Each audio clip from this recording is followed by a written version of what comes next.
Welcome to ATCM, the Emergency Medicine channel. Today we are discussing about a poison case. Patient has consumed a drug. We'll discuss the case now. Sir. Can we start? Yes, sir. 55-year-old male patient walked into the ER with history of ingestion of 16 tablets of Ecosprin 75 mg. On initial 10-second assessment, patient Can you tell the difference between Ecosprin and normal aspirin? normal aspirin and Ecosprin is not end-coated. So Ecosprin is end-coated. Ecosprin is end-coated and slow release will be there in the stomach. So even if you take this much tablet, immediate action may not be there in a normal person, but actions will slowly start. It takes some time. Okay. That's one way it is an advantage. It will not cause gastric problem. In toxicology, it is a disadvantage. Patient may not have symptoms initially, but patient eventually develop all the clinical findings. So initial 10-second assessment, patient was conscious, oriented and obeying to my comments. On primary assessment, airway, his airway appears patent. He is talking in one full sentence. There is no pooling of secretions, no gurgling or no grunting sounds. Breathing, his respiratory rate was 17 per minute with a saturation of 100%. Bilateral air entry was equal. He was not tachypneic. Is the rate important here, respiratory rate? Yes, sir. In the first phase of salicylic poisoning, patient will be having respiratory alkalosis. Patient will be having hyperventilation because the aspirin will stimulate the respiratory center and hyperventilation will be there. So in this patient that was not there. Moving on to circulation, his capillary refill time was less than 3 seconds. His BP was 120/80 with a map of 93. His heart rate was 90 per minute. And all peripheral pulses were felt equally and bilaterally. There was no active bleeding. Disability, his Glasgow Coma scale was E4, V5, M6. Pupils 2 mm bilaterally equal reactive. Exposure, his temperature was 98 degree Fahrenheit with a GRBS of 132 and hypothermia was prevented by blanket. Adjuncts to primary survey, an acid-base blood gas analysis was done. That time his pH was 7.386, PCO2 of 41 and bicarbonate of 24 and lactate was 1 and potassium was 3.3, sir. So at this point of time there is no major acid-base abnormalities. His GRBS was 1. What are the ABG abnormalities you observe in salicylate toxicity depending on the time? Initially, sir, because this aspirin will stimulate the respiratory center, patient will be having a respiratory alkalosis. After some time, the patient will be having a metabolic acidosis. It can be because of 3 reasons. It can be because the aspirin will inhibit the oxidative phosphorylation, so and it will inhibit the Krebs cycle, and so a lactic acidosis will be there. Then in the kidney, because in the kidney metabolic acidosis will be there, and ketoacidosis will be there because of lipolysis. Then so it will patient will go for a metabolic acidosis, and so to compensate that, initially the patient will be having this respiratory alkalosis, later on metabolic acidosis, and progressively patient will go for a respiratory acidosis. Respiratory acidosis is due to? Because of the progression of the acidosis. It's because of fatigue. Patient will have rapid breathing for some time. Respiratory muscles will get fatigued and he will slowly go to hyperventilation. That produces respiratory acidosis. Ultimately, he'll develop both acidosis, metabolic acidosis with respiratory acidosis, then patient slowly sinks down. Initially, rarely patient can have a metabolic alkalosis secondary to vomiting and Okay.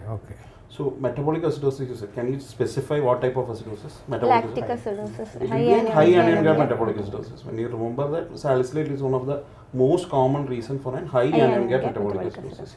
So a high anion gap metabolic acidosis will not be an initial presentation, as you rightly said, initially to start with a metabolic respiratory alkalosis, slowly into a metabolic acidosis. Then you take an high anion gap metabolic acidosis. Then the next step will be the compensation. You will calculate the compensation using the Winter's formula. And if Winter's formula is seeing adequate compensation, you will see that there is only metabolic acidosis. If it is again elevated, you think that in terms of a respiratory acidosis. So these 3 things can happen simultaneously. And if, as you said, if there is a vomiting, it will proceed to metabolic alkalosis also. Sir, it is said that sometimes there can be Is this lactic acidosis? What is the type of lactic acidosis? If you remember, there are two types of lactic acid. Type A and type B. Type Okay, B, what sir. type this is?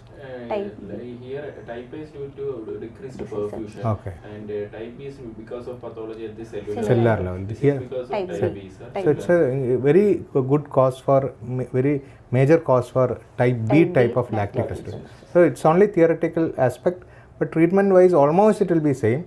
But here we have to reverse the pathology also. In hypoperfusion, if you improve the perfusion, it may improve.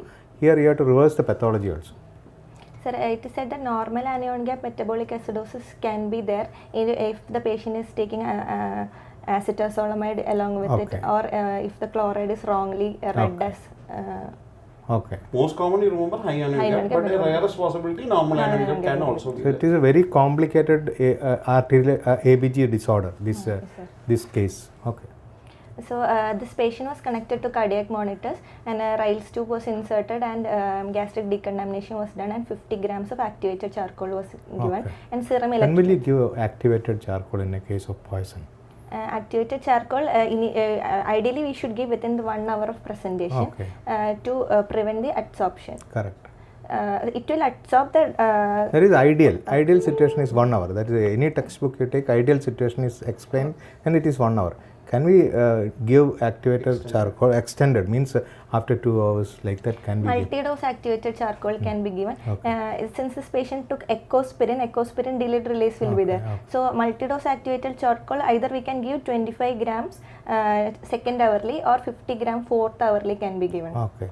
So some drugs which are delayed release, they also can be given. And a massive dose of any drug, there also you can give extended this one. And some patients will have delayed emptying time, like in diabetes and all, autonomic neuropathy. There also you can give. Okay.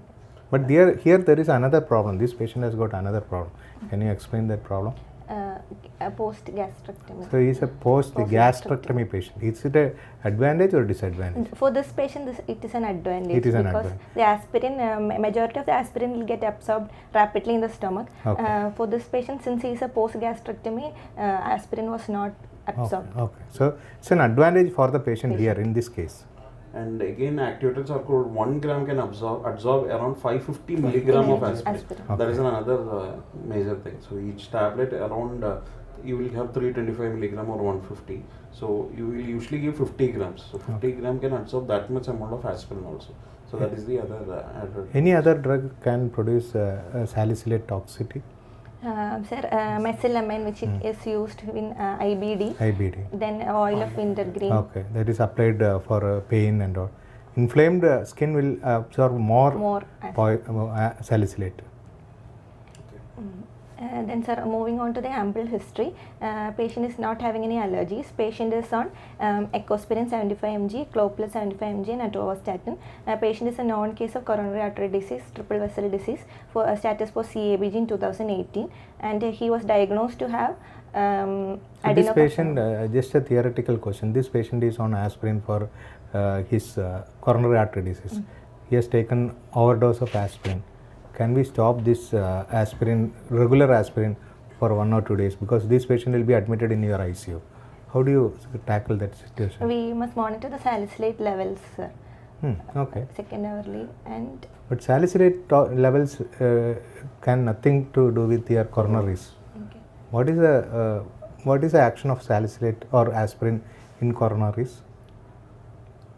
Coronaries, it will prevent the Aggregation of platelet. How long the action will last in a normal patient with aspirin, 75 milligram or 150 milligram? How long it will prevent the?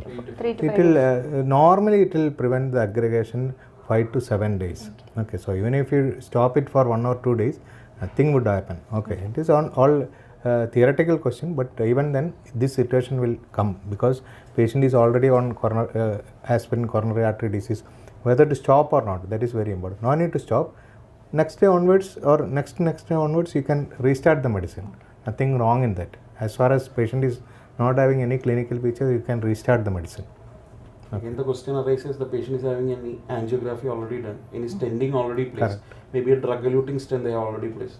So that can be one of the reasons for aggravation of the thrombosis also. So maybe a brief time we can hold on, and then we need to definitely think of restarting or some other modality of anticoagulation we need to keep in your mind. For this patient, I don't think he has been taken any angiogram or angioplasty, so there is no stent in situ. So there is, I think we are safe to stop for 2 to 3 days and then restart after that. This patient was diagnosed triple vessel disease and they did a CABG. Okay.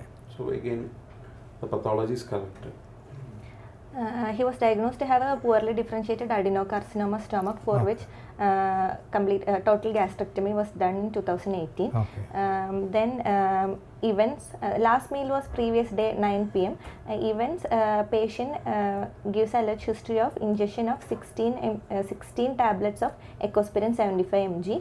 Ecosprin is normally coming as 150 milligram. Okay, sir. 150 or 75 is there. Ecosprin routinely they take 150 milligram. So 16 milligram, 16 tablet means how much is the?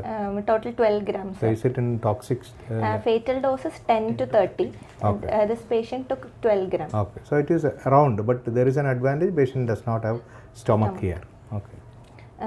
Following that, patient presented to the ED, but history-wise, there is no history of any tinnitus, vomiting, or any abdominal pain, no history of any delirium, lethargy, or seizures. Okay. What So are there the is a clinical features? Clinical features we can divide to mild, moderate, and severe, sir. According to the dose, if the it can be divided according to the dose. 100 mg per kg, mild symptoms will be there. Moderate means 100 to 300 mg per kg, and severe means more than 300 mg per kg. Okay. So mild symptoms can be nausea, vomiting, and mild dizziness will be there. Moderate symptoms, patient will be having hyperpyrexia, tinnitus, lethargy, drowsiness will be there, and in case of severe toxicity, patient can go for hallucination, pulmonary edema, seizures, coma, Okay. shock. Okay. Routinely, which condition you use high dose of aspirin? Rheumatic fever. and- Rheumatic fever. Rheumatoid arthritis also some patients take, but rheumatic fever is a typical condition where you take high levels of aspirin, around 100 milligram per kg. We routinely give, but nowadays rheumatic fever is very rare, so the usage is coming down. Then coming to the examination part, general examination, there was no pallor, icterus, cyanosis, clubbing, lymphadenopathy or edema. Head to foot examination, everything was normal for this patient. On examination, per But abdomen this examination. toxic dose you had told. Exactly. One important thing what we have to remember is somebody is on high levels of aspirin, like rheumatic fever, patient is taking 500 milligram TID or some high dose. In that patient, this much levels are not required. Patient is already on high dose of aspirin, continuously taking for 1 or 2 months. Suddenly you give some 5-6 tablet, patient can go to a toxic level. So cumulative effect you have to consider. Okay. Here the patient is not on that, but in a patient who is taking rheumatic fever prophylaxis, rheumatic fever treatment, there a small amount of overdose is enough to produce toxicity. Then this patient, per abdomen examination, per abdomen inspection, there was a post-laparotomy scar was there. Otherwise, per abdomen was normal, no visible pulsations. Palpation, there was no guarding or rigidity, and auscultation bowel sounds were heard. On examination of the respiratory system, respiratory rate was 18 per minute, and there was no use of accessory muscles of respiration. Tracheopius central CABG scar was there on the chest, and auscultation, bilateral air entry was equal, no added sounds were there. On central nervous system examination, patient is conscious oriented, no delusions or hallucinations for this patient. Cranial nerve examination, specifically we have to look for the 8th cranial nerve, that was normal, sir. Okay. Then motor 8th system. cranial nerves means you have to look for nystagmus. That is a classical finding. Tinnitus patient will complain. Nystagmus is the one we have to look for. Then central nervous system was normal, and cardiovascular system inspection was normal, and S1, S2 was heard normally. Okay. So in this patient we have positioned the patient in a comfortable position. Trials tube was inserted, and gastric samples were taken. Then activated charcoal 50 grams were given for this patient, and this patient was connected to the cardiac monitors to look for any arrhythmias which can be developed.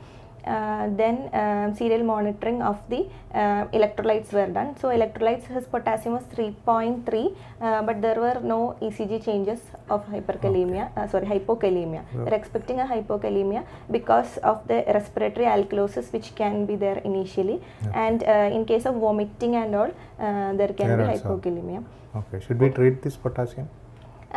Since he's asymptomatic, Does not require. What will be the ECG changes in hypokalemia? ECG changes, UV will be present, then QTC prolongation will be there, flattening of T wave. Early, most common will be a flattening of T wave. That will be the initial one. Maybe you can get some ectopics. That will be the other reason. So whenever you see this, you have to always think of hypokalemia. That is the one electrolyte that you have to keep in mind in salicylate overdose. Okay. U wave, which lead it is prominent? Lead V3, V4. Anterior chest leads. V2, V3, V4 is the classical area you get U waves. You get everywhere, but it is very prominent there. So ideally, in a case of salicylate poisoning, we'll have to do a gastric decontamination, because that will help the patient in case of delayed absorbing drugs and all. Then we will have to give activated charcoal. In case of ecospirin and all, delayed absorption will be there. So multi-dose activated charcoal should be given, and sodium bicarbonate should be started. Sodium bicarbonate, the doses 1 to 2 milliequivalents per kg bolus dose should be given. After that, we should give sodium bicarbonate infusion. When you talk about sodium bicarbonate, it's an antidote here, correct? But what are the precautions you take before giving soda bicarb in any patient? Cardiac monitors should be connected. Correct. Hypokalemia. Hypokalemia should be corrected first. Otherwise, patient can suddenly go to that severe range of hypokalemia. One more thing. Secure the airways. Airway is correct. One important thing you have to look in this patient. This pulmonary edema, because this patient is already having cardiac failure, CID, cardiac failure. You have to closely monitor the patient. I am not telling not to give, but when you are giving soda bicarb, so a solution which contain high levels of sodium should be used with caution in cardiac failure. For all patients, you need to start on soda bicarb. No, sir. In case of if we want a urinary alkalinization only, we will start soda bicarbonate. Okay, so what will be the dose of soda bicarb? Initially 1 to 2 milliequivalents per kg bolus dose will be given, and infusion will be given, and that is 50 to 100 milliequivalents in 1 liter of water of 5% dextrose can be given over 1 to 2 hours. So again, what are the concentration available of bicarbonate? 50 milliequivalents and 100 milliequivalents. The percentage. You have 7.5 and you have 8.4. These are the two things that is available. The thing that I want to discuss here, 7.5% will not have 1 ml 1 weekly equivalent. If you want to give 1 ml 1 weekly equivalent, you have to go for 8.4%. Just maybe a fraction of difference. Maybe a 50 ml of 7.5 will have 42 milliequivalents. The other one, 50 ml will have 8.4 will have 50 milliequivalents. So while calculating, there can be minor differences. We usually calculate by the ml 1 milliequivalent, but there can be minor differences. And what will be the urinary pH target for urinary alkalinization? 7.5 to 8.5. 8.5. So that will be again the target. You have to start on 5% dextrose. And what are the issues with bicarbonate? Why you are telling? You said as sir has pointed out regarding hypokalemia. What are the other things that can happen when we give bicarbonate? Carbon dioxide buildup. Carbon dioxide, that is basically intracellular buildup. Again, it can have an carbon dioxide buildup. Then Arrhythmogenic. why it is causing pulmonary edema? Why it causes pulmonary edema? It is a hypertonic saline.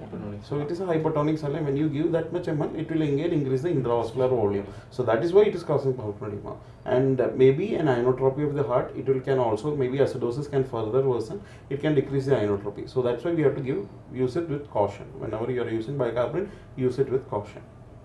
Okay. So if we are giving soda bicarbonate, hourly urine pH should be checked, and electrolytes should be checked second hourly. Then in this patient, when we are monitoring, we should monitor the electrolytes, and second hourly sugars should be checked, because aspirin is getting metabolized by the liver. So when the liver saturation can occur, and it can even inhibit the gluconeogenesis. So hypoglycemia will be there. Can you tell what is Reye syndrome? Ray's syndrome is usually seen in most commonly in children because of high dose of aspirin. Ray's syndrome will be there. Especially somebody is having fever, liver injury, mild liver injury. If we give aspirin, it will produce severe liver injury like encephalopathy and all. It's called as Ray's syndrome. Here also you can get elevation of SGOT, SGPT. Then we should patient will be having hypovolemia.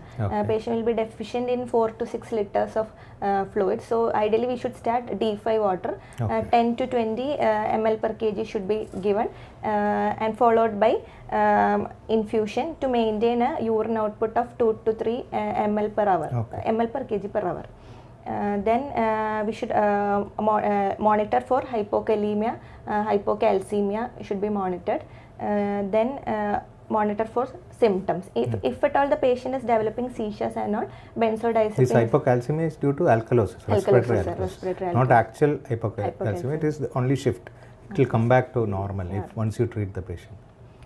Patient can develop seizures. In case of seizures, benzodiazepines are indicated. This liver injury is very common in aspirin toxicity. How to manage that liver injury? Liver injury, fluids can be given. Then any acute liver injury, N-acetylcysteine is the drug of choice now. If you take paracetamol poisoning, hepatitis A, B, everywhere now N-acetylcysteine can be given as a drug of choice. But initially it was given only for paracetamol poisoning. Now we can give everywhere. Maybe not like the dose that we give for paracetamol toxicity. What we can maybe a 300 mg per hour infusion. So it has got a liver protective action. And again, can you just tell me what is the role of salicylate level here? Whether we need to send a salicylate level, we have not. Yes, sir. Salicylate level should be sent. So salicylate level in this patient it was 19.2. But if at all the salicylate level is high, we must plan on further treatment. Like if the salicylate level is more than 100, and if the patient is having features of non-cardiogenic pulmonary edema, or if the patient is having any cerebral edema features, or if the patient is having AK features, like if the creatinine acidosis is there, we must plan on dialysis. So, is dialysis better or hemoperfusion better here? Dialysis is better. Hemoperfusion, charcoal hemoperfusion won't correct this electrolyte abnormalities. Okay, but for salicylate per se, it's a charcoal hemoperfusion. Maybe a combination of hemodialysis with hemoperfusion. For salicylate, hemoperfusion is very good, but it will not correct the electrolyte abnormality. So, maybe a combination of both we need to think in this case of patient. So, can you tell me what are the other dialysable drugs? Toxins. Other dialysable drugs are barbiturates, lithium, theophylline, isoniazid, sodium alprovate, carbamazepine, methanol, ethylene glycol. Okay. So again, what happened to this patient? This patient, first salicylate level itself was 19.2, which was not in the toxic level. So this patient was monitored, and this patient serial electrolyte monitoring was done, and patient did not develop any symptoms. So even though the initial potassium was only 3.3 and there was no ECG changes, potassium correction was not started, or even sodium bicarbonate was not indicated for this patient. Only fluid corrections were given, but he never went into hypotension. So he was observed in the ward and for later discharge. Any other gastric protective agents we have to give in aspirin toxicity? Gastric, there can be a chance of gastritis and gastric perforation. Perforation, everything is common. So you have to prevent that also. You can give sucralfate and you can give pantoprazole infusion or pantoprazole repeated doses. Thank you. Thank you for good presentation.